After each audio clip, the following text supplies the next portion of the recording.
ഒരു അടിപൊളി കമന്റ് ഉണ്ട് എൻ്റെ വീഡിയോയുടെ അടിയിൽ. എടാ നിനക്ക് എന്നെ വരെയൊക്കെ അറിയില്ല, എന്നിട്ടാണോ നീ ഞങ്ങളെ പഠിപ്പിക്കാൻ പോകുന്നതെന്ന്.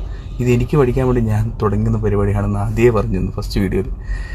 ഒരുപാട് ഫേക്ക് ഗുരുസിനെ ഫോളോ ചെയ്യുന്നില്ല ഗൈസ്. ജസ്റ്റ് എന്തെങ്കിലും അറിവ് കിട്ടിയാലോ. എനിവേസ്, റൂൾ നമ്പർ 1, നമ്മൾ ബിസിനസ് ചെയ്യുന്ന പോലെ മാർക്കറ്റിൽ പ്രൈസ് കുറയുമ്പോഴോ കൂടുമ്പോഴോ മാത്രമേ മാർക്കറ്റിലേക്ക് ഇറങ്ങി കച്ചവടം ചെയ്യാൻ പാടുള്ളൂ. സൈഡ് വേസ് ചെയ്യുന്ന സമയത്ത്, മീൻസ് ഡൗൺ ട്രെൻഡോ അപ് ട്രെൻഡോ അല്ലാതിരിക്കുന്ന സമയത്ത് ബിസിനസ് ചെയ്യണ്ട, ബൈയോ സെല്ലോ ചെയ്യണ്ട.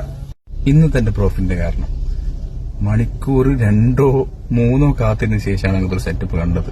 ഡൗൺ ട്രെൻഡ് ആവുന്നുണ്ട്, നമുക്കൊരു എൻട്രി എടുക്കാൻ പറ്റുമെന്ന് മനസ്സിലായതിനു ശേഷം, സപ്പോർട്ട് റെസിസ്റ്റൻസ് ലൈൻസ് വരച്ചതിന് ശേഷം. ഒരുപാട് തവണ പറഞ്ഞതാണ്, വീണ്ടും പറയുന്നു, ഞാൻ നിങ്ങളെപ്പോൾ തുടക്കക്കാരനാണ്, അറിയില്ല, പഠിച്ചു വരുന്നേ ഉള്ളൂ. ഡെമോ അക്കൗണ്ടിലാണ് ചെയ്യുന്നത്. എങ്ങനെ പൈസ ഉണ്ടാക്കാം എന്ന് വ്യക്തമായിട്ട് അറിയില്ല, പക്ഷേ പൈസ എങ്ങനെ പോകാതിരിക്കാം എന്ന് കൃത്യമായിട്ട് അറിയാം.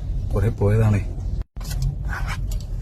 ലാഭം ഉണ്ടാക്കുന്നതിനേക്കാൾ നഷ്ടം ഉണ്ടാക്കാതിരിക്കാനാണ് ഭയങ്കര പാട്. അതാണ് ഞാൻ പഠിക്കാൻ ശ്രമിക്കുന്നത്, നിങ്ങളോട് പറയാൻ ശ്രമിക്കുന്നത്. Trading psychology.